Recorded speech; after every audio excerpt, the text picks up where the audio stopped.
শক্তিশালী উচ্চ শ্রেণীরা তাদের এই বিদ্রোহ মেনে নেবে না। জাতপাতের বিরুদ্ধে তাই প্রায় একটা যুদ্ধ সাজের পরিস্থিতির মধ্যেই তাদেরকে শুরু করতে হয়েছিল মতুয়া ধর্মের অগ্রযাত্রা। সে কারণেই দেখি লাল নিশান, জয়ডঙ্কা, কাশি ও শিনা বাজিয়ে প্রচণ্ড গতিতে মাটি কাঁপিয়ে মতুয়ারা যখন হরিবোল ধ্বনি দিতে দিতে ছুটে যায়, তখন যেন এক যুদ্ধোন্মাদনার সৃষ্টি হয়, যে উন্মাদনার বিরুদ্ধে দাঁড়ানোটা সহজ নয়। হরিচাঁদ ঠাকুরের জীবন ও দর্শন নিয়ে তারকচন্দ্র সরকার 1917 সালে রচনা করেন শ্রী শ্রী হরিলীলামৃত গ্রন্থ, যা মতুয়াদের কাছে খুবই পবিত্র এক গ্রন্থ বলে বিবেচিত। এটা আমাদের মতুয়া ধর্মের মূল ধর্মগ্রন্থ, মতুয়া সম্প্রদায়ের। আমার পূর্ণ অবতার পূর্ণভূম শ্রী শ্রী হরিচাঁদ ঠাকুরের জীবনী গ্রন্থ, শ্রী শ্রী হরিলীলামৃত, যা রচনা করেন কবি রসরাজ তারকচন্দ্র সরকার। এটা মতুয়াদের নিকট মানে খুব পবিত্র গ্রন্থ। যেমন ইসলাম ধর্ম অবলম্বী যারা তাদের কোরআন, খ্রিস্টানদের বাইবেল, বৈষ্ণবদের চৈতন্য চরিতামৃত এবং শ্রীমদ ভাগবত, তদ্রূপ মতুয়াদের আমাদের শ্রী শ্রী হরিলীলামৃত। হরিচাঁদকে যে ধরে রাখছেন এটা তারক গোসাই এবং তার লীলামৃত গ্রন্থের মাধ্যমে। এই তারক গোসাইয়ের সমাধিক্ষেত্র এই মহাশ্মশান, তো উনি হরিচাঁদ বিভিন্ন জায়গায় কবি গান গিয়ে বেড়াতেন। এই কবি গান বিভিন্ন জায়গায় গেতে গেতে গেতে গেতে ওনার জীবনটাই পাল্টে গেল। তখন হরিচাঁদ নির্ভর হয়ে গেলেন উনি, এবং তারপর থেকে হরিচাঁদ, হরিধ্যান, হরিজ্ঞান, হরি তার অন্তঃসার হয়ে গেল। তখন থেকে হরিচাঁদ এবং হরিচাঁদের যে দর্শন, এইটা কিভাবে প্রতিষ্ঠিত করা যায়, এই কাজে উনি ব্যস্ত হয়ে গেলেন। কারণ হরিগুরুচাঁদের যে দর্শন, এটা হলো মানবতাবাদী দর্শন, এটা কোনো আধ্যাত্মিক দর্শন না। এবং সেই মানবতাবাদী দর্শন যেটা, সেই দর্শনটাতে প্রতিষ্ঠিত করতে গেলে আর ওই আধ্যাত্মিকতা থাকে না, অথবা হিন্দু ধর্ম থাকে না। এবং হরিচাঁদ ঠাকুর কিন্তু হিন্দু ধর্ম এর বাইরে, মতুয়া ধর্ম এর সম্পূর্ণ বাইরে। মতুয়াদের কাছে হরিচাঁদ ঠাকুরের দ্বাদশ আজ্ঞা খুবই গুরুত্বপূর্ণ এক নীতিমালা।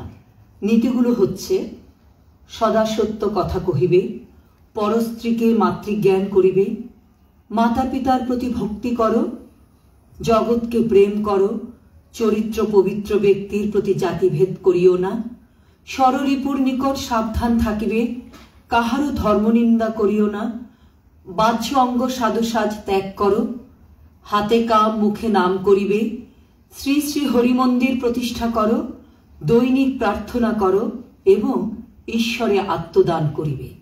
হরিচাঁদ ঠাকুর মতুয়া আদর্শটা তৈরি করেছিলেন, কিন্তু প্রচার করেছিলেন গুরুচাঁদ ঠাকুর। গুরুচাঁদ ঠাকুরই হচ্ছে মতুয়া আদর্শের মূল প্রচারক, মূল তাত্ত্বিক। এবং হরিচাঁদ ঠাকুরের কোনো প্রাতিষ্ঠানিক শিক্ষা ছিলই না। গুরুচাঁদ ঠাকুরকে হরিচাঁদ ঠাকুর স্কুলে পাঠাতে চেয়েছিলেন, স্কুলে পড়াতে চেয়েছিলেন, কিন্তু তৎকালীন নিয়ম ছিল হিন্দু সমাজে যে শুধুমাত্র বর্ণ হিন্দুদের ছেলে মেয়েরাই লেখাপড়া শিখতে পারবে। ছেলেকে লেখাপড়া শেখাতে গেছেন, তখন ছেলেকে স্কুলে পড়ানো যাচ্ছে না। তখন তিনি কাছের একটা মক্তবে ছেলেকে ভর্তি করে দিয়েছিলেন। পরবর্তীকালে স্বশিক্ষিত হয়েছিলেন, প্রচুর শাস্ত্রগ্রন্থ পড়েছিলেন, ইংরেজিও শিখেছিলেন সিএস মিরের কাছ থেকে, ফার্সি শিখেছিলেন, উর্দু, এগুলো মক্তবে যেগুলো উর্দু ফার্সি তো বেশি করে শেখাতো। তার মানে তিনি আসলে এক অর্থে বহুভাষী ছিলেন। হরিচাঁদ ঠাকুরের মৃত্যুর পর ওর সুযোগ্য পুত্র গুরুচাঁদ ঠাকুর পিতার অসমাপ্ত কাজের গুরুদায়িত্ব নিজের কাঁধে তুলে নেন। 1881 সালে বাগেরহাটের দত্তডাঙ্গা গ্রামে ঈশ্বর গায়েনের বাড়িতে এক নবশূদ্র মহাসম্মেলন অনুষ্ঠিত হয়। বৃহত্তর ফরিদপুর, খুলনা, বরিশাল, ঢাকা, সিলেট ও ময়মনসিংহ জেলা থেকে প্রায় 5000 মতুয়া প্রতিনিধি এই সম্মেলনে যোগ দেন। মাত্র 35 বছরের গুরুচাঁদ ঠাকুর এই সম্মেলনে সভাপতির দায়িত্ব পালন করেন। সভাপতির ভাষণে গুরুচাঁদ নমশূদ্র সমাজের উন্নতি বিধানে যেসব প্রয়োজনীয় বক্তব্য তুলে ধরলেন, তার মধ্যে বিশেষ গুরুত্ব দিয়েছিলেন শিক্ষার উপর। গুরুচাঁদ বললেন, সবাকারে বলি আমি যদি মানো মোরে, অবিদ্যান পুত্র যেন নাহি থাকে ঘরে। খাও বা না খাও তাতে কোনো দুঃখ না, ছেলে পিলে শিক্ষা দেও এই আমি চাই। এই কথাগুলো উনি বললেন যে শিক্ষা এবং তোমার সভ্য আচার এবং সাথে সাথে তোমার অর্থনৈতিক ভিতকে শক্তিশালী যদি করতে পারো তাহলে তুমি মর্যাদা কিন্তু এমনি পাবে। এবং আমিও ছোটবেলায় দেখেছি যে আমাদের অত্র এলাকায় এই খুলনা, বরিশাল, গ্রেট ফরিদপুর, তখন এই এলাকায় বহন করে, অর্থাৎ যেখানে গরু রাখতো, গরু যখন জমিতে দিয়ে দিত তারপরে গোল গলায় পাঠশালা বসতো। আমি ছোটবেলায় দেখেছি যে ওই বাড়ির লোকে সকলে ওই ঘরে এসে শিক্ষা নিত। অর্থাৎ গুরুচাঁদ ঠাকুরের আন্দোলনের ফলে দেখলো যে প্রতি বাড়িতেই এই শিক্ষা শুরু হয়ে গেছে। ঠাকুর দেখেন শিক্ষা আন্দোলন আরম্ভ করলো কেমন, উনি ভক্ত বাড়ি নিয়ে না যে বললো যে আমাকে নিয়ে ধর্মীয় অনুষ্ঠান করা যাবে না, এই টাকা দিয়ে তুমি একটা পাঠশালা করো। তোমার গ্রামে তো কোনো পাঠশালা নেই, যখন লেখাপড়া একটু শিখবে আমি 2 বছর 3 বছর যে পরে যে তোমাদের ওখানে ধর্মের অনুষ্ঠান করবো। দেখেন কিভাবে একটা ধর্মের গুরু, সে তো শিষ্য বাড়ি গেলে 2টো প্রণামী পায়, তাই না, ভালো খেতে পারে, জামা কাপড় পায়। এই লোক ত্যাগ করে ঠাকুর শিক্ষা আন্দোলনের জন্য প্রতি গ্রামে পাঠশালা প্রতিষ্ঠা। সেই পাঠশালাগুলো কিন্তু আজকে মাধ্যমিক বিদ্যালয়, কোনটা কলেজ হয়েছে গুরুচাঁদ ঠাকুর প্রতিটা মাধ্যমিক বিদ্যালয় 2টো হোস্টেল করছে, একটা হিন্দু হোস্টেল, একটা ইসলাম ধর্মাবলম্বীদের হোস্টেল। এগুলা কিন্তু মিড স্কুল যাই দেখবেন। অর্থাৎ তখন উচ্চবর্ণদের কোন স্কুলে এদের ভর্তি নিত না, মুসলমানদের এবং এই নমশূদ্রদের। পৃথিবীর খুব কম ধর্মে নিচুতলার মানুষদের শিক্ষিত করার কথা বলা হয়েছে। হরিচাঁদ, গুরুচাঁদ কেবল তা শুধু বলেই ক্ষান্ত হননি, নিজেরা স্কুলও প্রতিষ্ঠা করেছেন।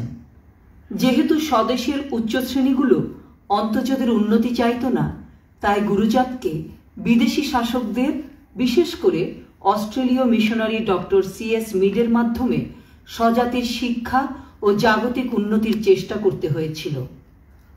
1908 সালে ওরাকান্দিতে ডক্টর C.S. মিডের সাহায্যে একটি উচ্চ ইংরেজি বিদ্যালয় প্রতিষ্ঠা করা সম্ভব হয়। C.S. মিডকে একটা মাধ্যম হিসেবে পেয়েছিলেন তৎকালীন সরকারের সঙ্গে যোগাযোগ। তৎকালীন সরকারের প্রচুর সহযোগিতা দিয়ে পেয়েছিলেন, এমনকি সরকারে তিনি রিপ্রেজেন্টেশনও দিয়েছিলেন কিভাবে এদের শিক্ষিত করে তোলা যায়, কিভাবে স্কুল তৈরি করা যায়। ওইখানে নারীদের জন্য কর্মসংস্থান, হস্তশিল্প প্রতিষ্ঠান করেছিলেন, হস্তশিল্পের ভোকেশনাল ট্রেনিং সেন্টারের মতো করেছিলেন এবং বিধবাদের নিয়ে একটা প্রতিষ্ঠান করিয়েছিলেন। বিধবারা সেইখানে হস্তশিল্প শিখত, স্বনির্ভর হতো। এই ওরাকান্দি গ্রামটাকে তিনি এমনভাবে ভালোবেসেছিলেন, পরবর্তীকালে C.S. মিড যখন অস্ট্রেলিয়া যান তার বাড়িটার নাম তিনি ওরাকান্দি রেখেছিলেন। ওরাকান্দিতে এই স্কুল প্রতিষ্ঠার এক সুদূর প্রসারী ফল ফলে। অন্যান্য স্থানেও অন্তজ শ্রেণীর গ্রামগুলোতে পাঠশালা তৈরির হিড়িক পড়ে যায়। ওরাকান্দির অনুকরণে দেশের বিভিন্ন নমশূদ্র অঞ্চলে প্রায় কয়েক হাজার পাঠশালা তৈরি হয়ে যায়, যার বেশ কয়েকটা পরে স্কুলে রূপান্তরিত হয়। নতুন শিক্ষিত জনেরা অনেকেই আবার স্বজাতির মধ্যে শিক্ষা বিস্তারের লক্ষ্যে গ্রাম থেকে গ্রামে ছড়িয়ে পড়ে। সুন্দরবন সংলগ্ন দক্ষিণ খুলনার বৈঠাঘাটা, দাকব, চালনা এসব অঞ্চলেও গুরুচাঁদ ঠাকুর দ্বারা অনুপ্রাণিত শিক্ষা সেবকেরা পৌঁছে যায়। এভাবে ধীরে ধীরে গুরুচাঁদ ঠাকুরের শিক্ষা আন্দোলনের সুফল বাংলাদেশের অন্তজ অধ্যুষিত দূর দূরান্তের গ্রামগুলোতেও ছড়িয়ে পড়ে। তবে অন্তজ মানুষদের জন্য নিয়মিত স্কুল চালানো সহজ ছিল না, কারণ শিক্ষক পাওয়া যেত না। উচ্চ শ্রেণীর শিক্ষিত হিন্দুরা এসব স্কুলে শিক্ষকতা করতে রাজি হতো না। অন্যদিকে শিক্ষকতা করার মতো উপযুক্ত শিক্ষিত মানুষও অন্তজ সমাজের মধ্যে তেমন ছিল না। শিক্ষক তৈরির উদ্দেশ্যে ওরাকান্দিতে তাই শিক্ষাগুরুদের শিক্ষণ দেওয়ারও ব্যবস্থা করা হয়। স্কুলটি হচ্ছে কোয়াডিকেশন, মানে ছেলে এবং মেয়ে উভয়ে কিন্তু পড়ার জন্য স্কুলটি তৈরি হয়েছিল, ওরাকান্দি মিড স্কুলটি। ঠাকুর কিছুদিন পরে উনার দৃষ্টিগোচর হলো যে এই স্কুলে ছেলেরা নিয়মিত আসছে, কিন্তু পাশাপাশি মেয়েদের উপস্থিতির হার খুবই কম। মানে আমাদের অভিভাবকরা তখনকার যে ছেলেদের স্কুলে মেয়েদেরকে দিতে চাইতো না। উনি তার কিছুদিন পর ভাবনা চিন্তা করে 1930 সালে দেবী শান্তি সত্য ভমা, মানে হরিচাঁদ ঠাকুরের স্ত্রীর, মানে আমার সে মায়ের নাম শান্তিমা, তার নামে একটি বালিকা বিদ্যালয় গড়লেন। শান্তি সত্য ভমা বালিকা বিদ্যালয়টি এখনো মাথা উঁচু করে দাঁড়িয়ে আছে। বরগুনার হরি মন্দিরে এখনো নিয়মিত বসে শিশুদের ক্লাস।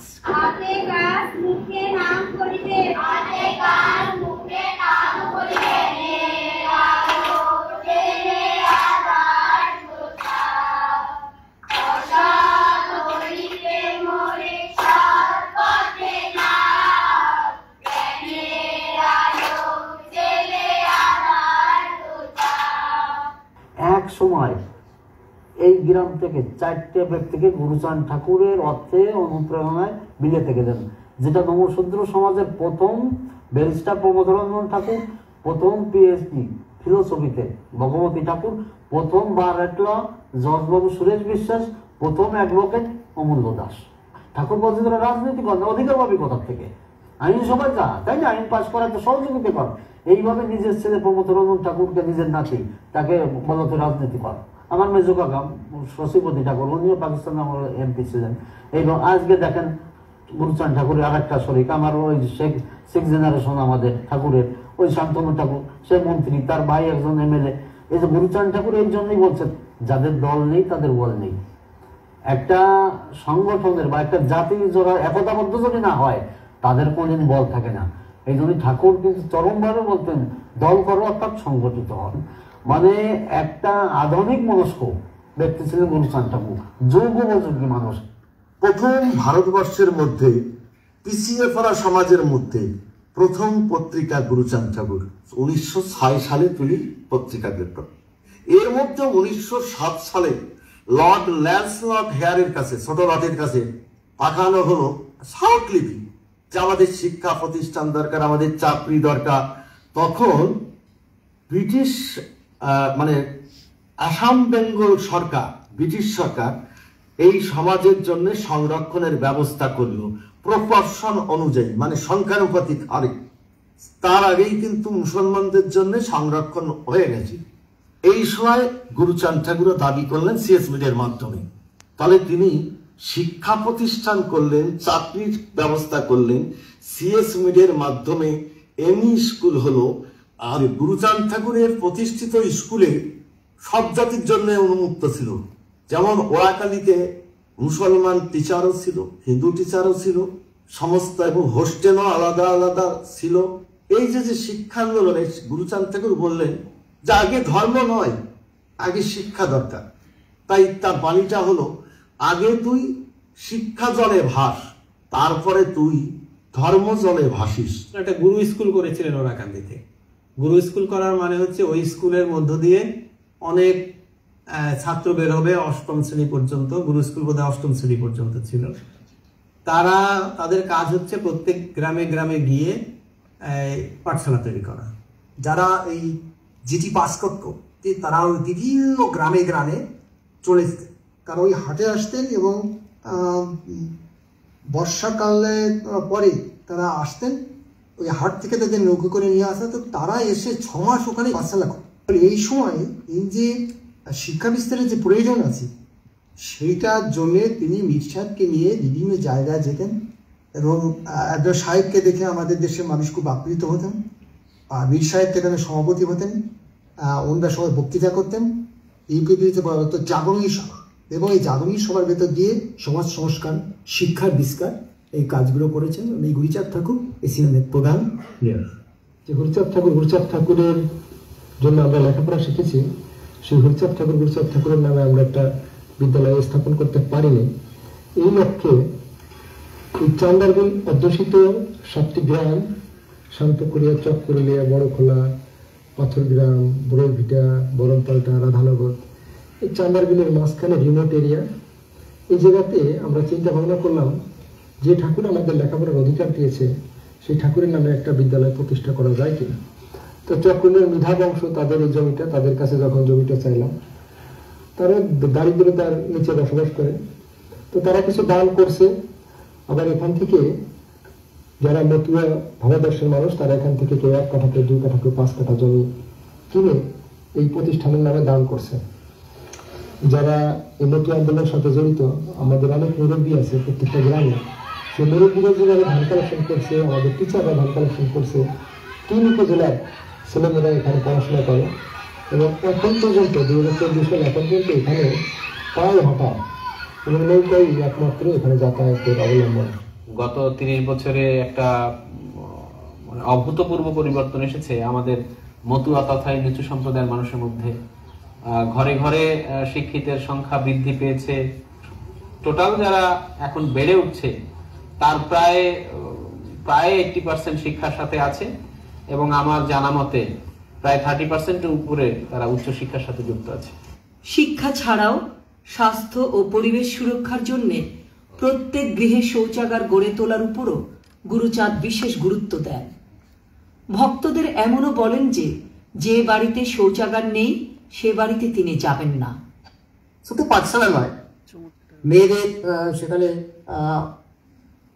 মানে বাথরুম ইত্যাদি বাড়িতে আছে কিনা, পুকুর ঘাট বাজানো আছে কিনা, মানে মেয়েদের শিক্ষার উপরে জোর দিতেন, পরিচ্ছন্নতার উপরে জোর দিতেন। তার সঙ্গে সঙ্গে এই যে তখন আমরা জানি যে গ্রামে যে স্বাস্থ্যহানি কলেরা অন্যান্য যে ঘটনাগুলি তার প্রাদুর্ভাব বন্ধ করার জন্য বিশেষ খাবার জলের পুকুর, বিশেষ পরিচ্ছন্নতা নিয়ে তিনি সম্প্রচার করেছেন। তো ওই সেই মিট সাহেব বিভিন্ন জায়গায় এই ওড়াকান্দি গ্রামের বিভিন্ন বাড়িতে উনি উঠান বৈঠকের মতন করেছিলেন। তৎকালীন যে ছবি আমি পেয়েছি সেখানে আমি দেখলাম যে সেখানে বসতে দেওয়ার মতন কোনো চেয়ার ছিল না, যে একটা উঁচু একটা টুলের মতন দিছে, সেখানে সেই মিট সাহেব বসেছেন এবং নিচুতে যারা বসে আছেন তারা লেংটি পরা, তারা মানে খালি গায়ে, কেউ গামছা পরা, এরকম করে সকলে কিন্তু উটক্কা হয়ে বসে আছে। একটি ছোট্ট একটি জল চৌকি পিড়ি দেখলাম ওই ছবিতে তার সামনে আছে, কিন্তু কেউ সাহস করে সেই জায়গায় বসার যোগ্যতা কেউ মনে করছে না যে এই জায়গায় আমি বসতে পারি।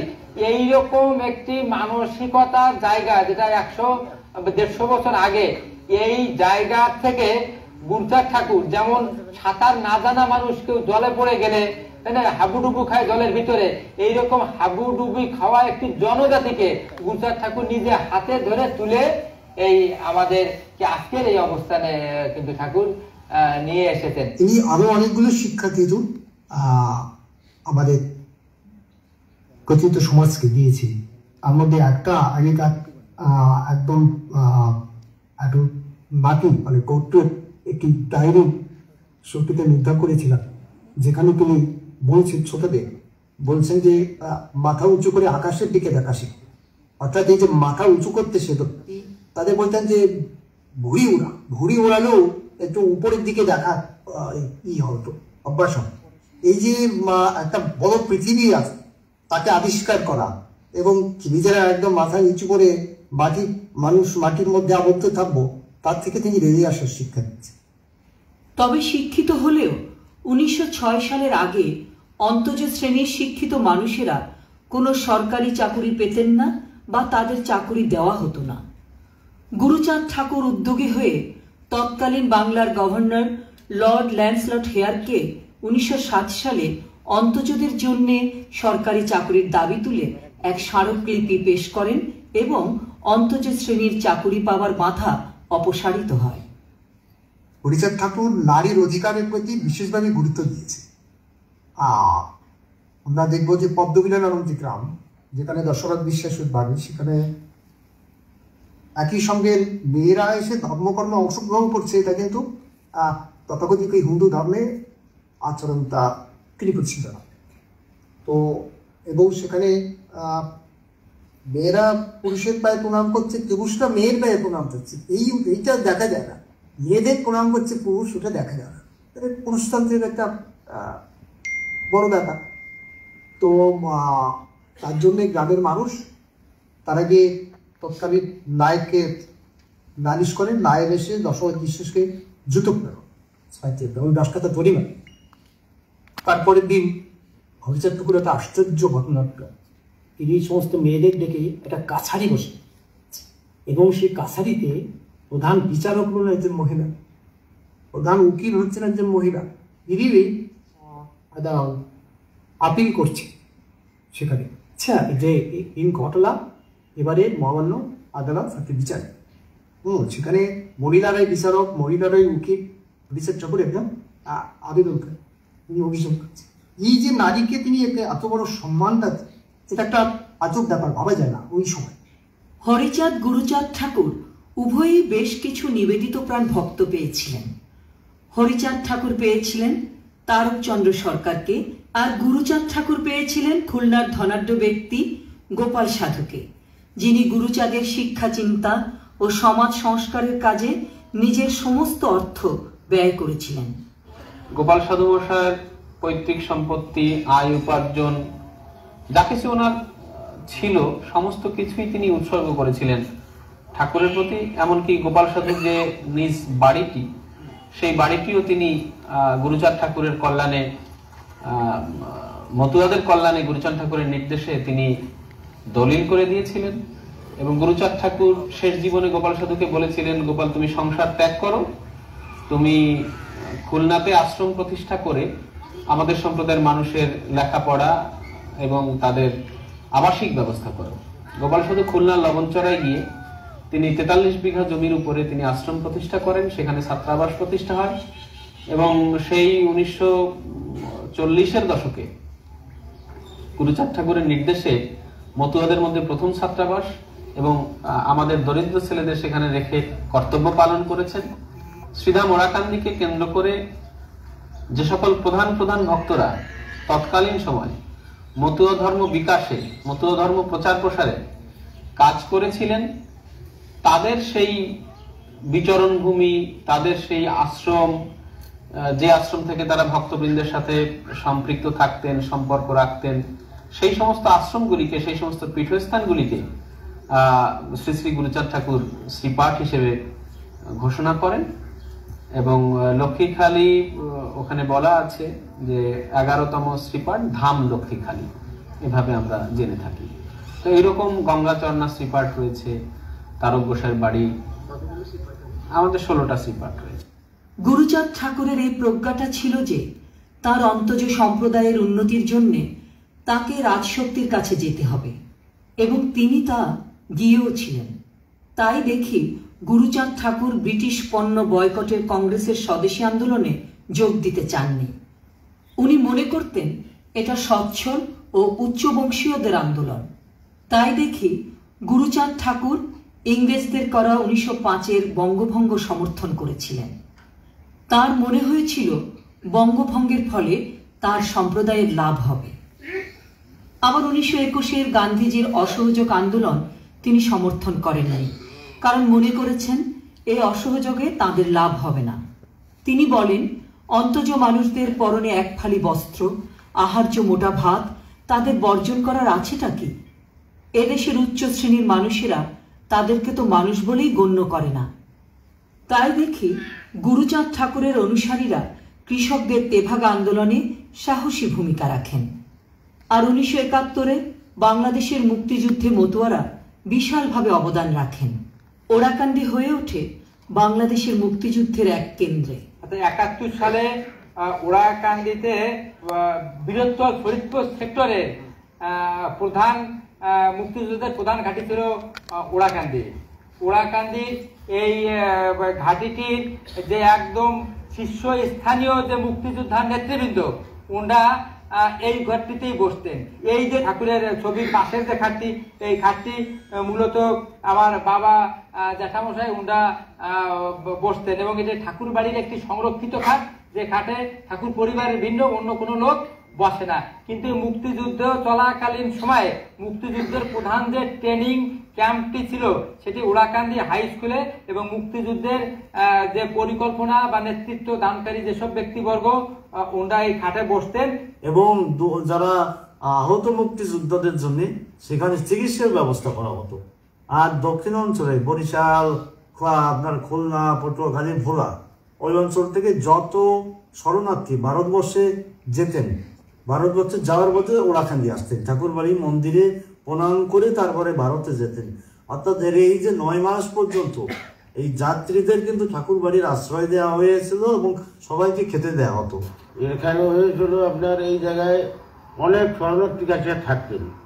এই সকাল মানে বিকেল যখন 2টায় বাজত, 2টার পরে আর পশ্চিম দিকে যাতেন না, ওরা এই জায়গায় স্থান নিতেন ঠাকুরবাড়ি। সংখ্যা তো মানে ওই 2টা মনে করেন 6টা বা 7টার পর্যন্ত কমপক্ষে 10,000, হ্যাঁ কমপক্ষে 10,000।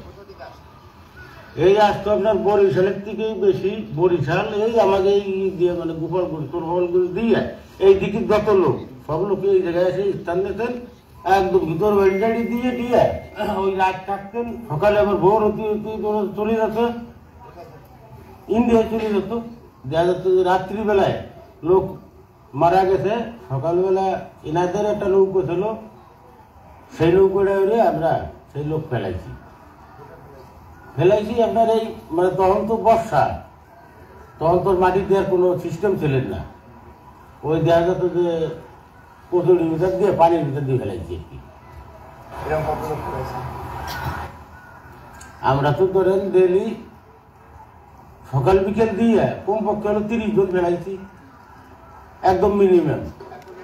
হ্যাঁ মানে ওই রাত ভরে যা মারা যেত সকালে ফেলতাম, সকালে যা মারা যেত বিকেল বেলা ওই 6টার দিকে আবার ফেলাই আসতাম।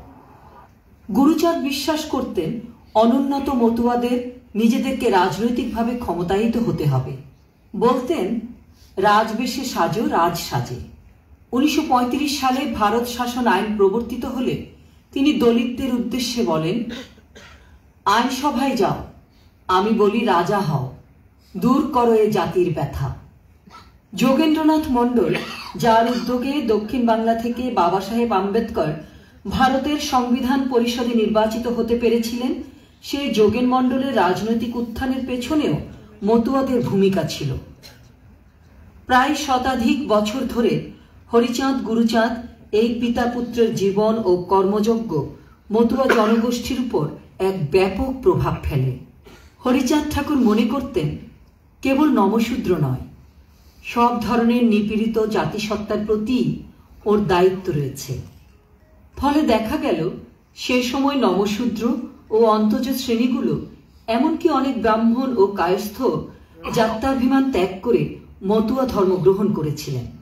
অনেক মুসলমানও মতুয়া ধর্মকে গ্রহণ করেন, যেমন খুলনার 13 খাদার 3 কড়ি মীর।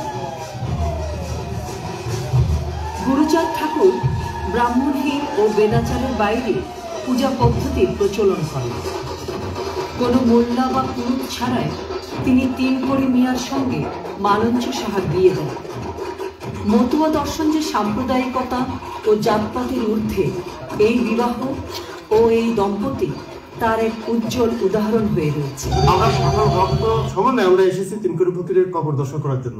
এটা তার আশীর্বাদের যে ধুলি, এই ধুলিটা আমরা এখান থেকে নিয়ে যাব এবং ওই জন্য পথে ঘাটে যেন কোনো প্রকার আবদ বিবাদ বা কোনো সমস্যা যাতে না হয়, সেই বিশ্বাস নিয়ে আমরা আমাদের এই কবর থেকে আমরা এই যে ধুলি নিচ্ছি, ধুলিটাই আমরা সকল ভক্তদের কপালে লেপন করে দিব। এই পাখাটি দিয়েছিল গুরুচাঁদ ঠাকুর, যে বাবা তুই মুসলমান, তুই তো হরিভক্ত, তোকে একটা নামে চলবে, একটি মাত্র পাখা থাকবে, সেটি মুসলমান ভক্ত হরিভক্ত 3 কড়ি ফকিরে। তোকে আমি পাখাটি দিয়ে গেলাম, এই পাখা নিয়ে, নিশান নিয়ে, ডাকটা নিয়ে, কাশি নিয়ে তুই তোর লোকজন নিয়ে, ভক্তদের নিয়ে তুই ওখানে দেয়।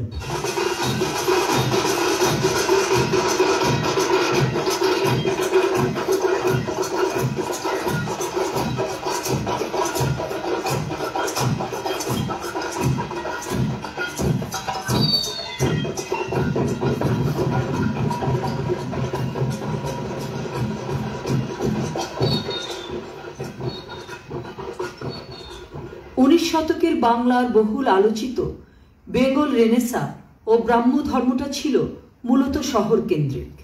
বিষয়টা কিছুটা শ্রেণীগতও ছিল। বাংলার উচ্চ ও মধ্যবিত্ত শিক্ষিত বাঙালি পরিবারগুলোই কেবল বেঙ্গল রেনেসা বা ব্রাহ্ম ধর্ম দ্বারা আলোকিত হয়েছিলেন।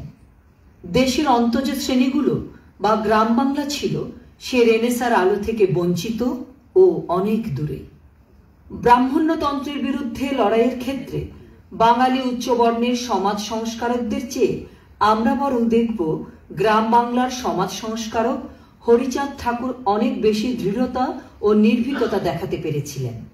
রেনেসার যে সুফলটা সেটা মূলত যারা শহরের কাছাকাছি মানুষ ছিলেন তারাই সেটা ভোগ করেছিলেন।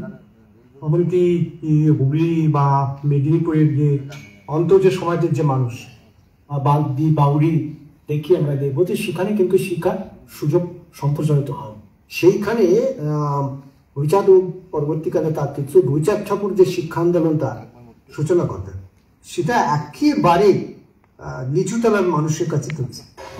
হরিচাঁদ গুরুচাঁদ ঠাকুরদের আন্দোলনের এক বড় কৃতিত্ব ছিল সরকারি তালিকা থেকে কালীবাচক, চণ্ডাল বা চাঁড়াল অভিধাটা ঘুচিয়ে তাদেরকে নমশূদ্র জাতি হিসেবে স্বীকৃতি অর্জন করাতে পারা। দীর্ঘ সংগ্রামের পর 1911 সালে ডক্টর C.S. মিডের সাহায্যে গুরুচাঁদ ঠাকুর এ কাজে সফল হন। গুরুচাঁদ ঠাকুর সম্পর্কে শ্রদ্ধাশীল ছিলেন সুভাষচন্দ্র বসু। আমরা দেখি 1938 সালে কলকাতার অ্যালবার্ট হলে গুরুচাঁদ ঠাকুরের প্রথম মৃত্যুবার্ষিকীতে সুভাষচন্দ্র গুরুচাঁদ ঠাকুরকে সুপারম্যান বলে শ্রদ্ধা নিবেদন করছেন। মহাত্মা গান্ধীও গুরুচাঁদকে মহান গুরুচাঁদ বলে উল্লেখ করেছিলেন।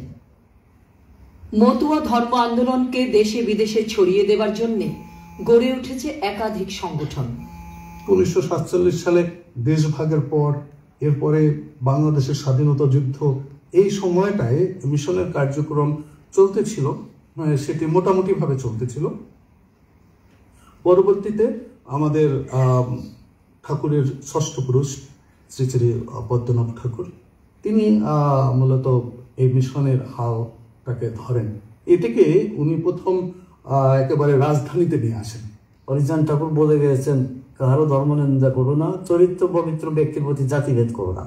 এই বাণীগুলো ঠাকুরের আমরা ব্যাপকভাবে প্রচার করার চেষ্টা করি যে আমাদের মিলেমিশে থাকতে হবে, সবাইকে নিয়ে, সমস্ত সম্প্রদায়, সমস্ত ধর্ম সবাইকে নিয়ে আমাদের, যেহেতু আমরা যত মত সম্বোধন করি আমরা দেখছি তার ব্যাপক একটা অংশের শ্রদ্ধা থাকে ইসলাম ধর্মাবলম্বী।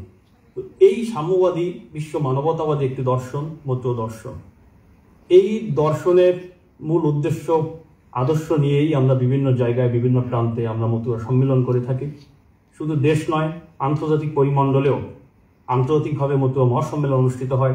ভারতবর্ষের প্রতিটি প্রদেশেই আমাদের ভক্তরা আছে। এছাড়া তো আমাদের কর্মকাণ্ড, যেমন কানাডা চলছে আমাদের কর্মকাণ্ড, কানাডা, আমেরিকা চলছে, আমেরিকা তো প্রতিষ্ঠিত সেখানে। আমাদের পরবর্তী যে জেনারেশন যারা আসছে, এই ফোর্থ ইন্ডাস্ট্রিয়াল রেভলিউশনের সাথে সামঞ্জস্য রেখে আমাদের পরবর্তী জেনারেশন যেন গড়ে উঠতে পারে, সেই লক্ষ্যে আমাদের নতুন জেনারেশনকে শিক্ষা দীক্ষায় দীক্ষিত করে সেভাবে গড়ে তোলা, যে কিভাবে গড়ে তোলা যায় সেই পথ আমরা তাদেরকে দেখানোর চেষ্টা করি। এবং সেই গরিব, একেবারে যারা গরিব শ্রেণীর মেধাবী ছাত্রছাত্রী রয়েছে তাদের জন্য শিক্ষাবৃত্তি প্রদানের ব্যবস্থা রেখে গেছেন, যেটা আমরা এখনো বর্তমানে আমরা চালু রেখেছি।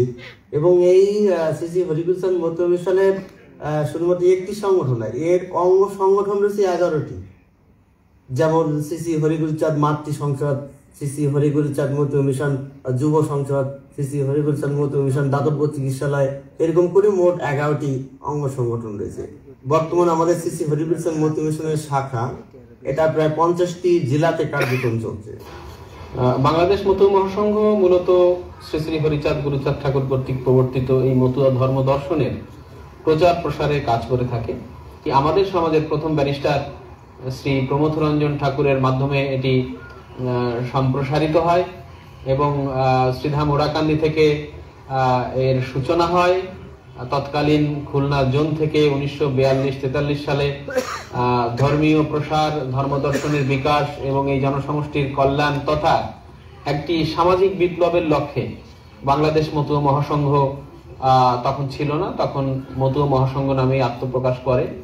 আর বিশেষ করে আমরা সবাই জানি যে বাংলাদেশে নানা ধরনের সাম্প্রদায়িক সমস্যাও কিন্তু বাংলাদেশে রয়েছে। সেই সমস্যাগুলি যাতে বিকশিত না হয়, সেগুলি যাতে উত্তরোত্তর বিলোপ সাধন হয়, সেই জন্য ঠাকুরের নেতৃত্বে আমরা কাজ করছি। দরিদ্র ও মেধাবী শিক্ষার্থীদেরকে সহায়তা করার লক্ষ্যে 2013 সালে প্রতিষ্ঠিত হয় শ্রী শ্রী গুরুচাঁদ শিক্ষা ট্রাস্ট। এই ট্রাস্ট থেকে প্রতি বছর মেধাবী ছাত্রছাত্রীদেরকে বৃত্তি দেওয়া হয়। গুরুচাঁদ ঠাকুর যেখানেই যেতেন না কেন, ওনার একটাই কথা ছিল, শিক্ষা চাই, শিক্ষা চাই, শুধু শিক্ষা চাই, শিক্ষা ছাড়া এ জাতির কোনো উপায় নাই। এবং যদিও কোনো ভিক্ষা ছেলে মেয়েকে দাও শিক্ষা, এই যে অমুক বাণীগুলো, এই বাণীগুলো তার ভক্তরা তখন চেষ্টা করছে অক্ষরে অক্ষরে পালন করার। আমাদের শীতলমারিতে একদিনে 70টা গ্রামে পাঠশালা হয়। সৌভাগ্যক্রমে ওর একটা পাঠশালার বর্তমান হাই স্কুলের রূপ, এবং আমি সেই পাঠশালায় লেখাপড়া করছি সেই স্কুলে। এবং ওই যে শিক্ষা, ওই শিক্ষার খরচ পরিবহন করতো ভক্তরাই।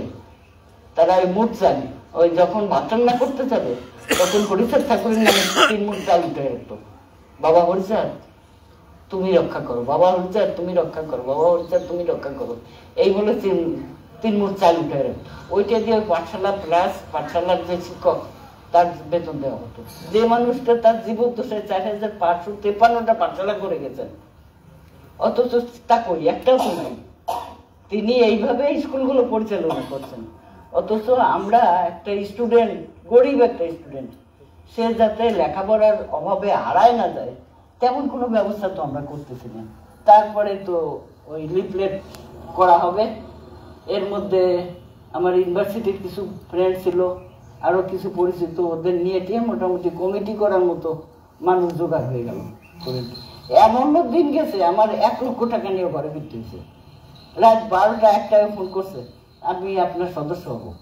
তো সেই 30,000 টাকা এই মাত্র 2 মাসে হয়ে গেল 7 লক্ষ টাকা। তারপরে তো শুরু হয়েছে, এখন মনে হয় 35 লক্ষ টাকা অ্যাকাউন্টে, সদস্য 600 কাছাকাছি। আমরা বছরে একটা সম্মেলন করি, ওই সম্মেলনের আগে অ্যাপ্লিকেশন ডাকি, বিশেষ করে যারা মতুয়া ঘরের তারা অ্যাপ্লিকেশন করো ইউনিভার্সিটিতে, ইঞ্জিনিয়ারিং এবং মেডিকেল। 5,000 টাকা আছে, তার মধ্যে 20 জন 25 জন হয়ে যায় স্টুডেন্ট প্রতি বছর। মতুয়া ধর্ম শুধু একটা ধর্মান্দোলন নয়, এর কিছু সাংস্কৃতিক দিকও ছিল, যেমন মতুয়া সঙ্গীত ও মতুয়া সাহিত্য। মতুয়াদের নানা সাংস্কৃতিক কর্মকাণ্ডের মধ্যে মিছিল, হরিসঙ্গীত, হরিযাত্রা, কবিগান, মহোৎসব, হরির লুট ও বারুণীর স্নান বিশেষভাবে উল্লেখযোগ্য। প্রতি বুধবার মিলিত হয়ে মতুয়ারা নানা ধরনের হরিসঙ্গীত পরিবেশন করেন। শত শত শতাব্দীর বঞ্চনা ও লাঞ্ছনার জমাট বাঁধা এক বেদনা যেন প্রকাশ পায় তাদের এসব করুণ সঙ্গীতের মধ্য দিয়ে।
মতুয়া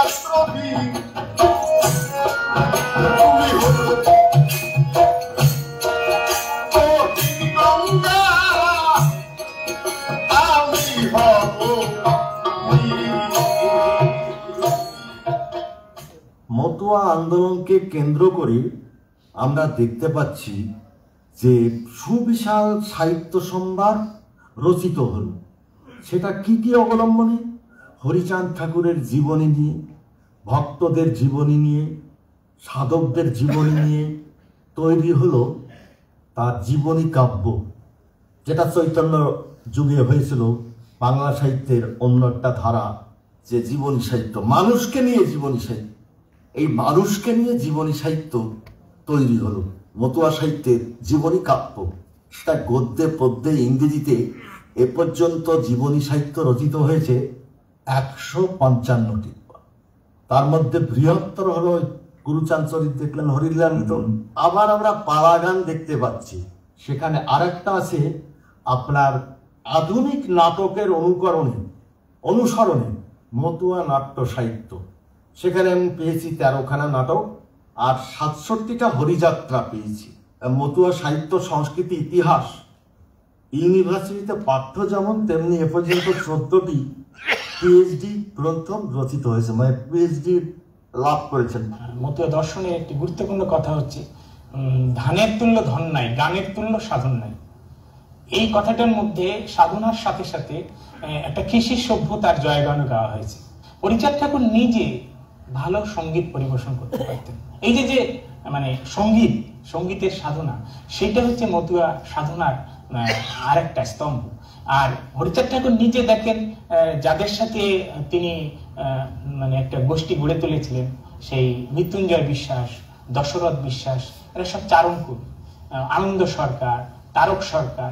তার মানে একটা সংস্কৃতি সাধনাই হচ্ছে মতুয়া ধর্ম দর্শনের মূল জায়গা। এবং এই চারণ কবিদের এই লোকশিক্ষকের ভূমিকায় থাকার কারণে এই মধুপতির দুই পারের মানুষ একটা দার্শনিক চর্চার ভিতর চলে আসছে। হরিচাঁদের জন্মতিথিতে মতুয়া ভক্তগণ ডঙ্কা, কাশি, শিঙা বাজিয়ে এবং বিশেষ রঙের নিশান নিয়ে নেচে নেচে শোভাযাত্রা করেন। মতুয়াদের নিশান ত্রিভুজ আকৃতি, মাঝখানে লাল ও 3 দিকে সাদা। লাল বিপ্লবের প্রতীক ও সাদা শান্তির প্রতীক। মতুয়া ধর্মদর্শনে সাধন পদ্ধতির মূলে আছে গতি। গতি হচ্ছে জীবন, থেমে যাওয়া হচ্ছে মরণ। এক একটা মতুয়ার দল যখন ওলাকান্দির দিকে যাত্রা শুরু করবে, সেই যাত্রার মধ্য দিয়ে তারা গতির মধ্য দিয়ে যাত্রা শুরু করবে। এবং সেই যাত্রা শুধুমাত্র ব্যক্তি কেন্দ্রিক, সেই যাত্রা যে একটা জাতিকে জাগরণের যাত্রা, সেটি এই সমাজের একজন চিন্তাবিদ বীরেন্দ্রনাথ বিশ্বাস। তিনি এই সাধনার বিষয়গুলোকে কতগুলো লাইনে খুব সুন্দরভাবে ব্যক্ত করেছেন। যে উদ্দাম মোদের গতি, চলি দলে দলে, যৌবনের প্রাণবন্যা, জেগে ওঠে মৃত নদী জল।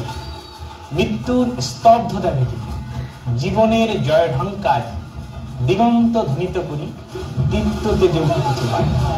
ভয়েরা লুকায় ভয়ে, মৃতজন কেঁপে ওঠে ত্রাসে, নিদ্রাত্যাগী নরনারী দলে দলে পথে ছুটে আসে। আবেশ কম্পিত বক্ষ, বিস্ফারিত রক্তিম নয়ন, উদ্দাম মৃত্যুর ছন্দে ছুটে চলে চঞ্চল চরণ। পথশেখ বন্ধুর কত দূর, ওলাকান্দি আর কত দূর। দেশভাগের পর লক্ষ লক্ষ মতুয়া পরিবার পূর্ববঙ্গ ত্যাগ করে উদ্বাস্তু হতে বাধ্য হয়। তাদের আশ্রয় জোটে ভারতের বিভিন্ন উদ্বাস্তু শিবিরগুলোতে কিংবা পশ্চিমবঙ্গের রেল লাইনের ধারে। কাউকে বা যেতে হয় জঙ্গল ও পাহাড় বেষ্টিত উত্তরাখণ্ডে, দুর্গম দণ্ডকারণ্যে, কিংবা সাগর পেরিয়ে সুদূর আন্দামানে। এখানে নৈতালি কতজন মতুয়া আছে মনে করেন? প্রায় 5,000 পরিবার এখানে রয়েছে। তাতে পরিবারের মধ্যে লোকজন বিভিন্ন মতে থাকে, তো কেউ বৈষ্ণব, কেউ শাক্ত, কেউ শৈব, এই রামভক্ত। মতুয়া আদর্শ এখানে এসে আমি দেখলাম মাত্র 5-7টা লোক ছিল বৃদ্ধ, তারা এই মতুয়া বাবা হন্মদের চল। আগে সবাই প্রায় ধেয় বা ঘৃণা। বিজয় সত্তার নাম করে খানপুরের একটা বাঙালি ছেলে, সে বলল যে আমি গুরুকে একটা দান করব। কয়েকজন বলে এই বাজারের এলাকায় অল্প কি জমি দান কর, যেখানে এক পদ ভূমিতে দাঁড়াইয়ে সেখানে সকলকে কর করতে হবে। তো উনি আধা একর জমি আমার নামে বসিয়ে নামা করে দিই, রেজিস্ট্রি করি। তারপর তো শুরু হলো বক্তব্য।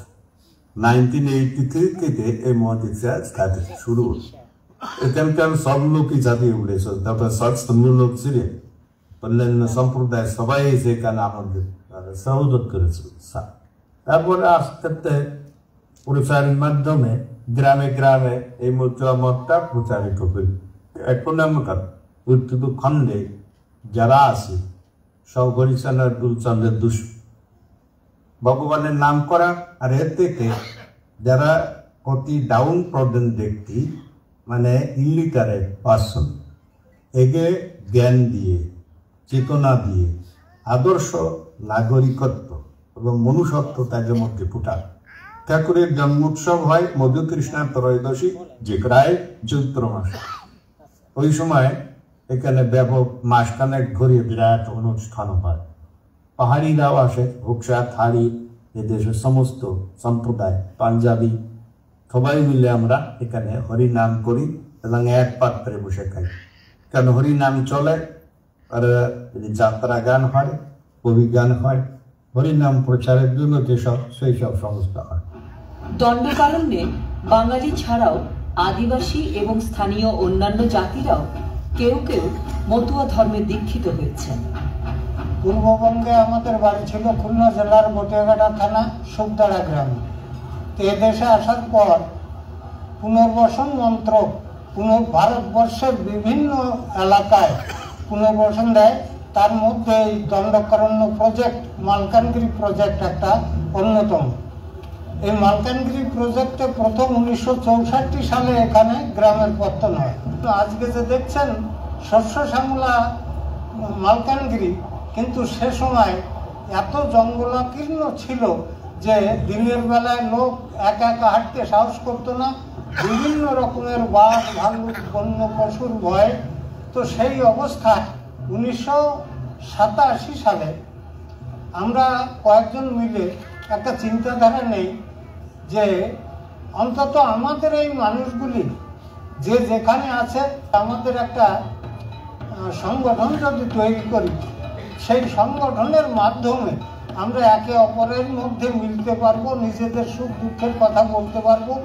তো সেই হিসাবে 1987 সালে প্রথমে পটর নদীর ওপার স্বপ্নেশ্বর মন্দির আছে ওখানে, সেই মন্দিরে প্রথম বছর ওখানে এই অনুষ্ঠান হয়। তো সেই সময় এই সংগঠন, এই বর্তমান যেখানে বসে আছেন আপনারা, 1988 সালে এখানে প্রতিষ্ঠিত হয়। সেইভাবে শুরু হয় এই মেলার পরিসর। পট্টারুতে কেন্দ্রীয় হরিচাঁদ গঠনের মাধ্যমে যে মন্দির আশ্রম প্রতিষ্ঠা হয়েছে এবং কার্যক্রম চলছে, আজকে যে গুরুচাঁদ জয়ন্তী উৎসবে আসছেন, সেই উৎসবের একমাত্র বড় উদ্দেশ্য সমগ্র অঞ্চলে, সমগ্র বহির বাংলায় মতুয়া আদর্শ, মতুয়া দর্শনের প্রতিষ্ঠা করা, যে দর্শনের মাধ্যমে মানবতাবাদ প্রতিষ্ঠা হবে এবং হিংসা নিন্দা দূরে যাবে। আদিবাসীর সঙ্গে আমরা মিলেমিশে থাকবো, উড়িয়াদের সঙ্গে আমরা মিলেমিশে থাকবো, আমাদের কোনো অসুবিধা হবে না।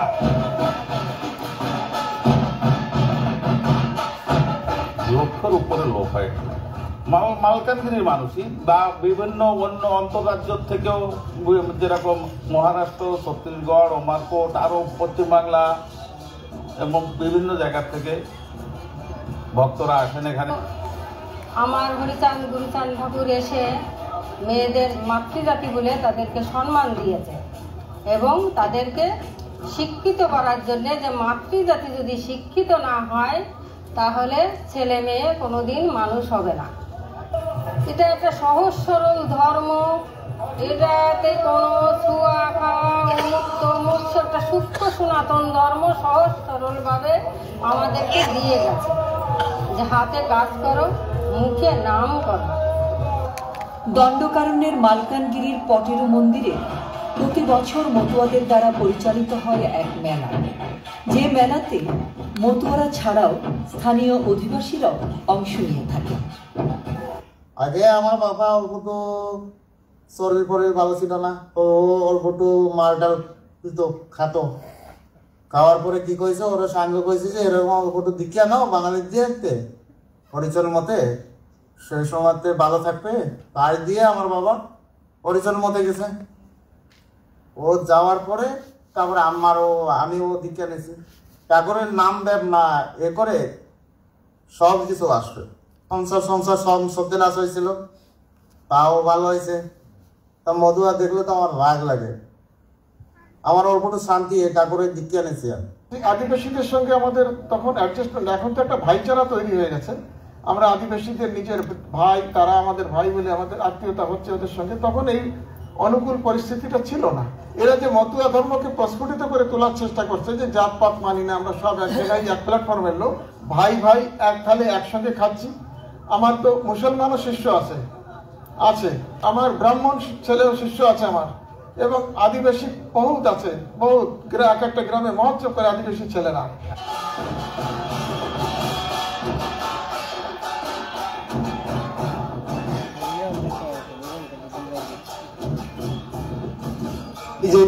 ভিলেজে গুরু আছে, ওর চিনাইছে আমারে, অন্তে আমি নিয়েছি।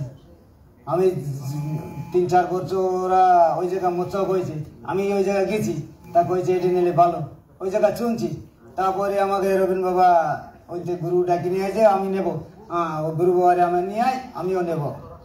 দণ্ডকারণ্যের প্রতিকূল পরিবেশেও মতুয়া পরিবারের ছেলেমেয়েরা আজ শিক্ষার ক্ষেত্রে ভালো করছে।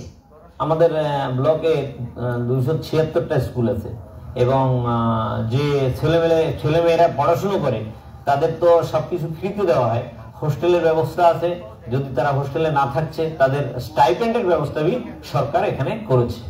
লেখাপড়া শিখে আমরা অনেকেই চাকরি বাকরি করছি।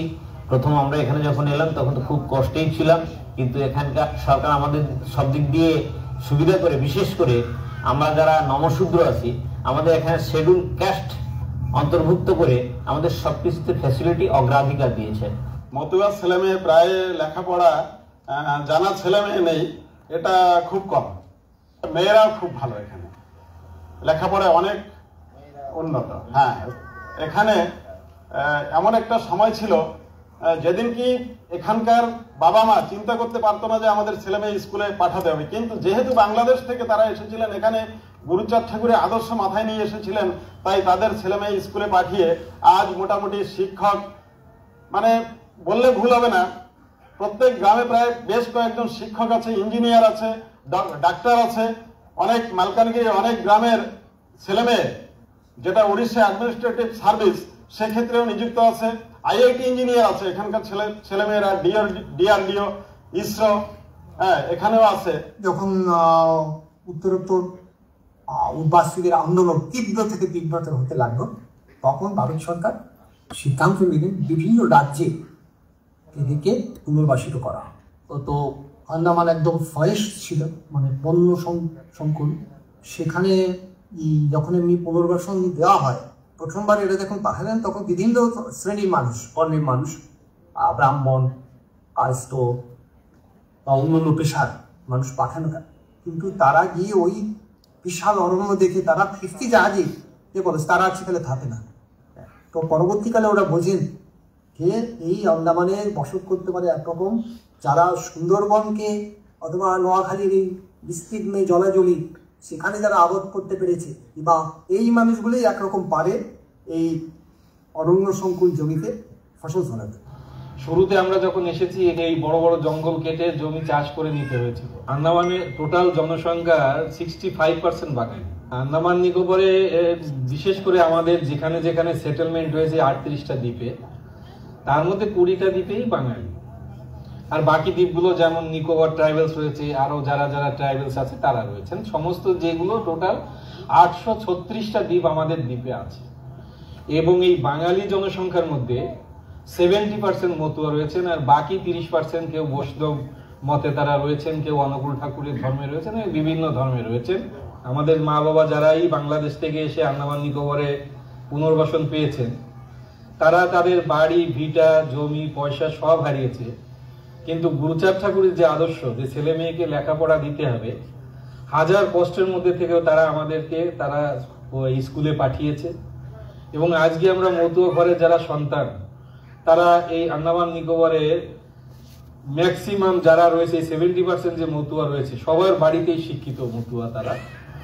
এবং শুরুতে যেহেতু একটা দ্বীপ থেকে আর একটা দ্বীপে জাহাজে করে যেতে হতো, তখন জাহাজ কম ছিল, তা ওই সময়টায় সবাই বুধবার আসলে ওরা হরির লুট বলে একটা ঘরে ঘরে ওরা সবাই একটা বুধবারে হরিচাঁদ ঠাকুরের জন্মদিনে তারা একটা হরির লুট দিতে। পরবর্তীকালে কিছুদিন পরে তারা ডাংখা তৈরি করলেন, কাসর কলকাতা থেকে নিয়ে আসলেন, তারপরে তারা এখানে ডাংখা কাজ শুরু করলেন। এবং বাইরের থেকে যেমন কলকাতা থেকে দুই একজন গোসাইরা এসে এই মতুয়া ধর্মটাকে তখন প্রচারও করেছেন।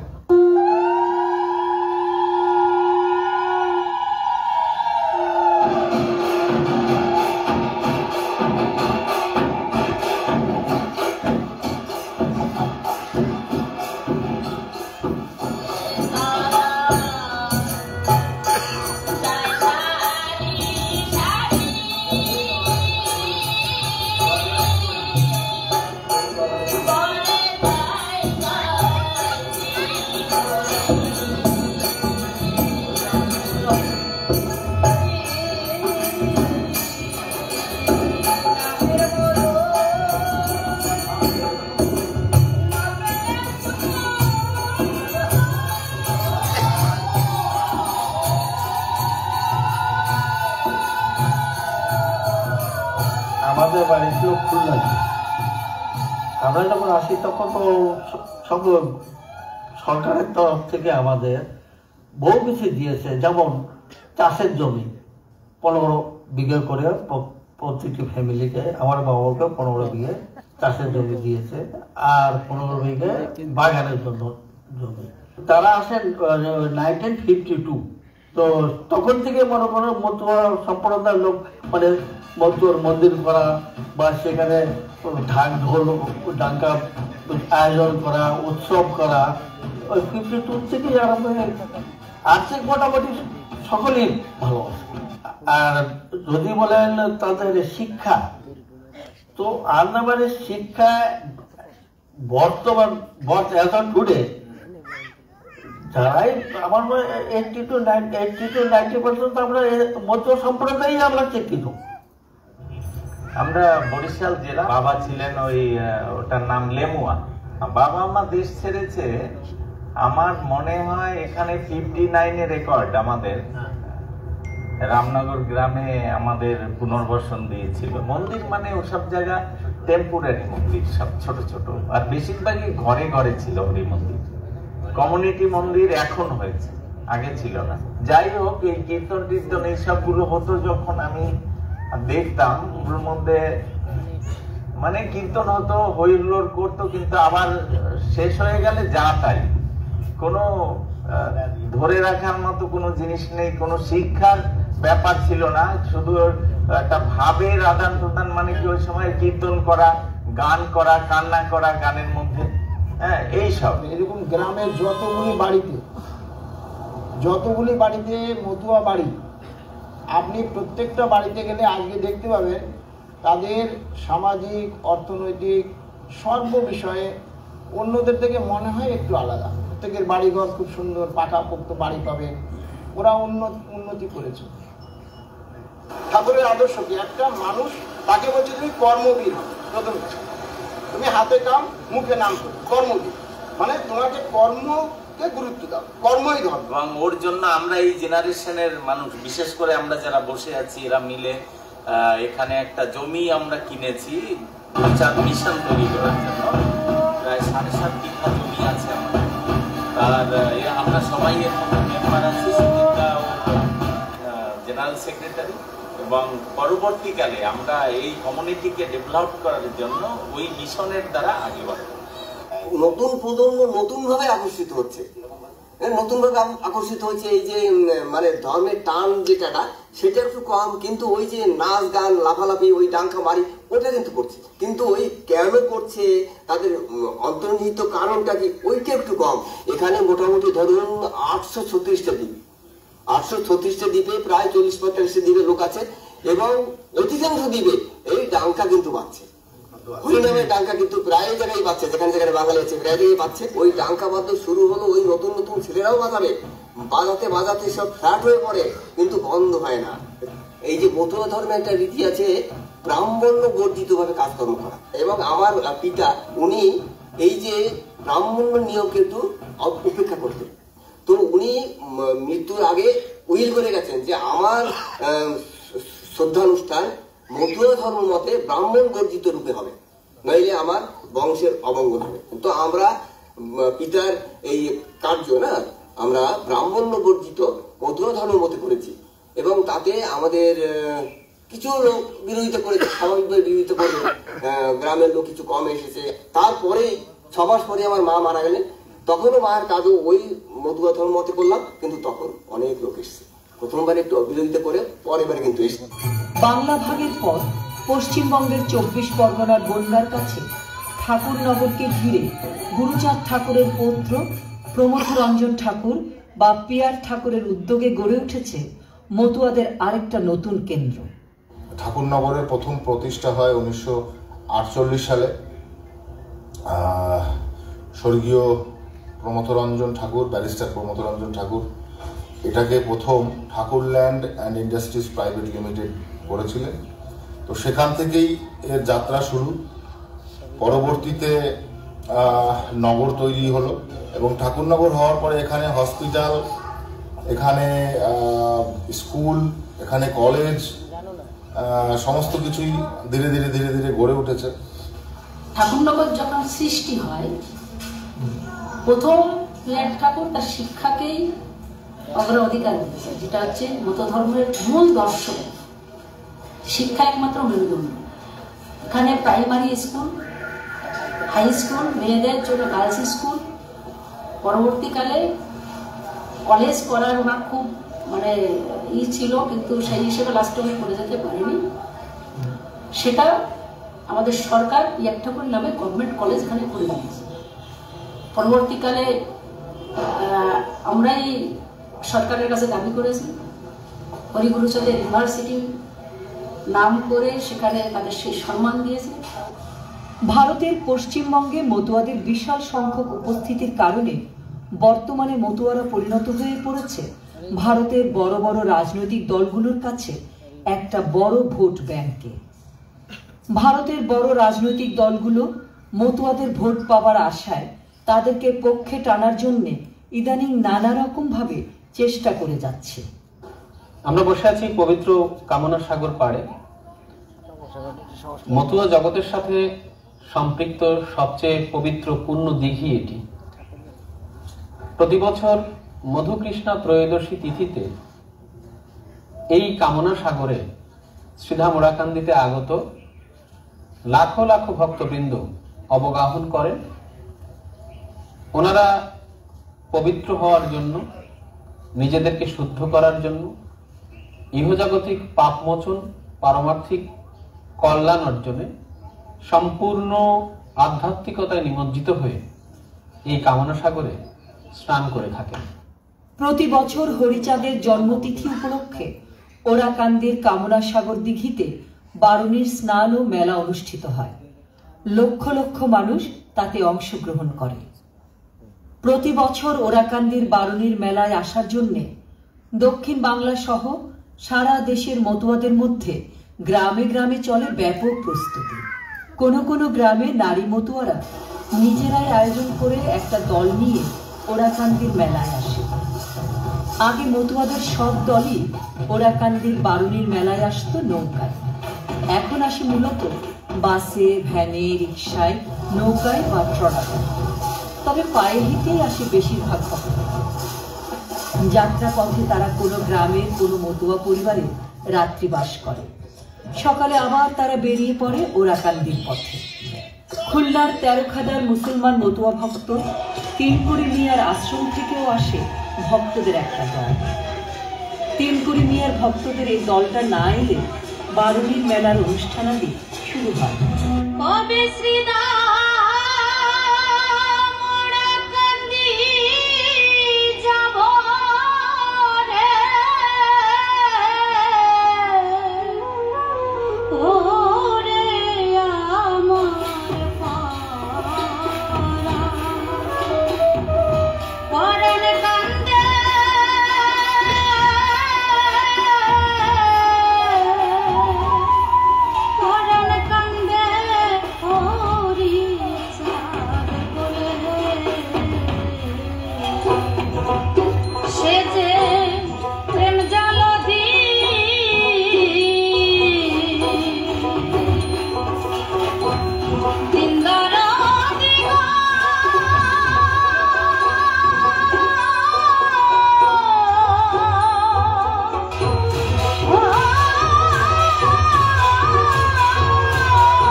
যে আমাকে ব্যানার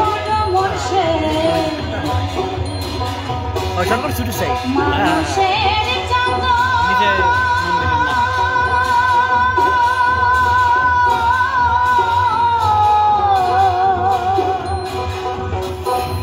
বন্ধু কেউ নাই তাহার মতো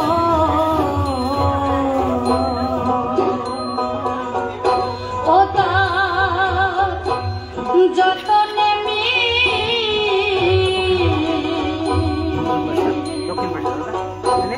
মিলবে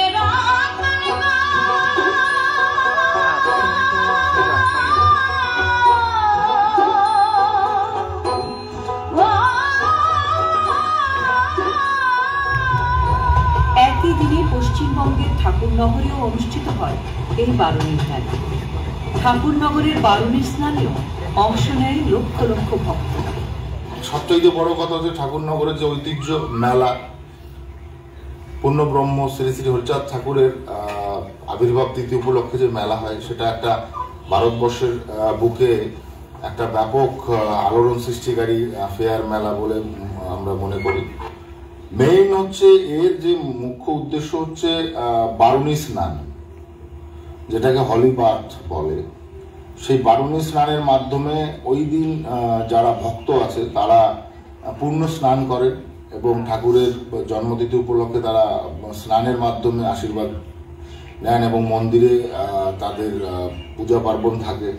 পাশাপাশি মেলা টাইপের বসে, সাংস্কৃতিক কালচারাল মেলা, বিভিন্ন ধরনের মানে এন্টারটেনমেন্টেরও লোকজন আসে। এগুলো নিয়ে একটা সার্বিক যাকে বলে যে উচ্ছ্বাস বা আনন্দ এখানে মানুষ হয় ওই দিনগুলোতে। 7 দিনের মেলা হয়। তো বিভিন্ন রকম মানুষ, বিভিন্ন সম্প্রদায়ের মানুষ এখানে আসে, ভিড় করে। ঠাকুরের নামে জয়ধ্বনি চলতে থাকে আমাদের ডঙ্কা কাসর নিশান দিয়ে। ভারতবর্ষের প্রত্যেকটা স্টেট থেকে ভক্তরা ওই সময় আসে, তারা সংগঠিত হয়, মূলত তাদেরই মেলা। ভারতবর্ষে এখন 2-3টে বড় মেলার ভিতরে এই মেলাটা প্রথম মহামেলা হরি ঠাকুরের জন্মতিথি যেটা হয়, এটা বৃহত্তর মেলা।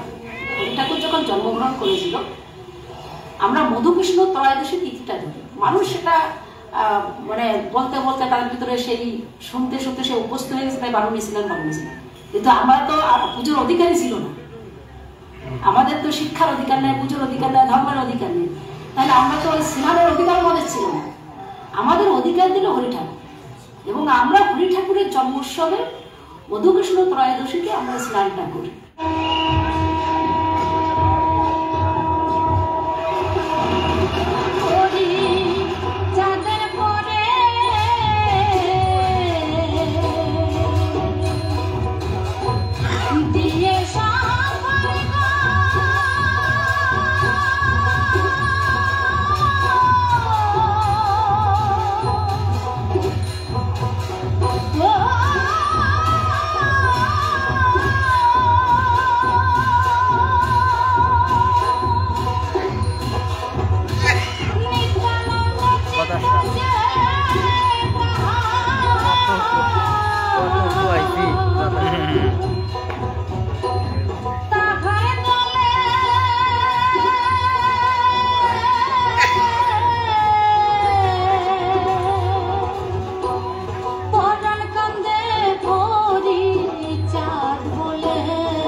ঊনবিংশ শতাব্দীর 4 দশক থেকে হরিচাঁদ ঠাকুর যে মতু আন্দোলন শুরু করেন, তা ওর সুযোগ্য পুত্র গুরুচাঁদ ঠাকুরের জীবনাবসান পর্যন্ত সুদীর্ঘ প্রায় 100 বছর ব্যাপী পূর্ববঙ্গের দক্ষিণের জেলাগুলোতে, বিশেষ করে বৃহত্তর ফরিদপুর, খুলনা, বরিশাল, যশোর, ঢাকা ও সিলেটের এবং পশ্চিমবঙ্গ ও ভারতের বিভিন্ন রাজ্যে ছড়িয়ে থাকা লক্ষ লক্ষ নমশূদ্র ও অন্তজ পরিবারের জীবনে এক ব্যাপক ইতিবাচক প্রভাব ফেলতে সক্ষম হয়েছে।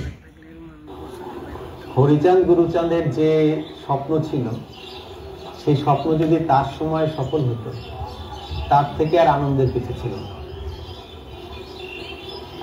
পরিবর্তিত পৃথিবীতে, পরিবর্তিত বাস্তবতায় এখন যে বিশ্ব বাজার, বিশ্ব অর্থনীতি, বিশ্ব সমাজ, এই বাস্তবতায় হয়তো তার অনেক কিছুই আজকাল আর গুরুত্ব বহন করে না, কিন্তু তার যে চেতনাটা, যে মানুষের প্রতি দরদ, মানুষের প্রতি ভালোবাসা, সব মানুষকে সমান মনে করা এবং ধর্মকে মানুষের কাছাকাছি নিয়ে আসা, মানে ধর্মকে মানুষের উন্নতির অন্তরায় না করে ধর্মের প্রয়োজনীয় সংস্কার করে মানুষের কল্যাণ করা, এই চেতনাটা বোধহয় স্থায়ী। নিশা নুড়িয়ে ডঙ্কা বাজিয়ে সিঙ্গার ধ্বনি দিয়ে তিনি মানুষকে জাগিয়ে তুলেছিলেন যারা এই বর্ণবৈষম্য সুতমার্গের শিকার ছিল। তবে অন্তজ শ্রেণীর ভাগ্য বা সমাজ পরিবর্তনে মতুয়া আন্দোলন যে সম্ভাবনা দেখিয়েছিল, পরিণতি হয়তো ততটা হয়নি। মতুয়াদের মধ্যে গুরুবাদ ও পরিবারতন্ত্রের আধিপত্য ইদানিং বেড়েছে, একই সঙ্গে বাড়ছে নানা মত ও পথের পার্থক্য। এদের মধ্যে এক ধরনের সংকট আছে। সংকটটা হলো যে এরা কি আলাদা ধর্ম নাকি হিন্দু ধর্মের একটা শাখা। এক গ্রুপ মনে করে যে মতুয়া স্বতন্ত্র একটি ধর্ম, তাদের স্বতন্ত্র আচার পদ্ধতি, স্বতন্ত্র। আর এক গ্রুপ মনে করে যে না, মতুয়া হচ্ছে হিন্দুদের মধ্যে একটা বিশ্বাস। এই দ্বন্দ্বটার মধ্যে যতটা তাত্ত্বিক ব্যাপার আছে, আচরণের দিক থেকে তা মনে হয় না। যেমন ধরা যাক, যিনি মনে করেন যে মতুয়া আলাদা ধর্ম, তিনিও কিন্তু এই দুর্গাপূজার সময় দুর্গাপূজা করেন, সরস্বতী পূজার সময় সরস্বতী পূজা করেন। হ্যাঁ, কিছু পূজা যেগুলো একেবারে বৌদ্ধ যুগ থেকে চলে এসছে, সেই পূজাগুলো কিন্তু তারা সবাই করেন। রামায়ণ, মহাভারত, পুরাণকে তারা সবাই মনে করেন। মতুয়া ধর্মের অন্যান্য যে সাইডগুলো, এটা যে পতীত থেকে উদ্ধারের ধর্ম, এটা হরিগুরুচাঁদ যে আসছিলেন, যে কাজগুলো করে গেছেন, সবকিছু কিন্তু কালের গর্ভে হারিয়ে গেছে। এখন শুধু বাজনাটা বাকি আছে, নামটা বাকি আছে, এর মধ্যেই ভক্তরা সীমাবদ্ধ। যে কোনো পুরনো ধর্মবিশ্বাস থেকে পুরোপুরি মুক্ত হওয়াটা সহজ নয়। তাই ব্রাহ্মণ্যবাদ ও বৈষ্ণব ধর্মের কিছু প্রভাব ও অপসংস্কার মতুয়াদের মধ্যে আজ রয়ে যেতে দেখা যায়। রয়ে গেছে সনাতন ধর্মের অবতারবাদ ও গুরুবাদের নানা অপপ্রভাব। ফলে সমাজ মুক্তির পথ প্রদর্শক হরিচাঁদ ও গুরুচাঁদ ঠাকুরকে সাধারণ মতুয়া ভক্তরা আজ যতটা দেবতার জ্ঞানে পূজা করে থাকেন, লক্ষ্য করলে দেখা যায় ওদের দেখানো পথ ও নির্দেশ হয়তো তারা ততটা নিষ্ঠা সহকারে অনুসরণ করছেন না। হরিচাঁদ ঠাকুর বা গুরুচাঁদ ঠাকুর যে যা করেছেন, তার কাছে চিরকাল দায়বদ্ধ থাকবে এই কমিউনিটির মানুষ।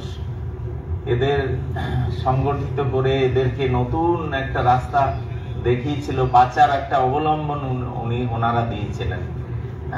তা এটার কাছে সারা জীবন কৃতজ্ঞ থাকবো। কিন্তু ওনারা গুরুচাঁদ ঠাকুর চলে যাওয়ার পরে মতুয়া কমিউনিটির যেভাবে মানে উন্নয়ন হওয়া উচিত ছিল, সেইটা হয়নি। তারপরও মতুয়ারা এক বিশাল সামাজিক শক্তি, বিশেষ করে উভয় বাংলার দক্ষিণাঞ্চলের জেলাগুলোতে। আগামীতে যারাই বাংলার যে কোনো অংশে রাষ্ট্র ও সমাজে কর্তৃত্ব করতে চাইবেন, মতুয়াদের এই বিশাল সংখ্যাধিক্য ও তাদের সংগ্রামী স্পৃহাকে তাদেরকে বিবেচনায় রাখতেই হবে।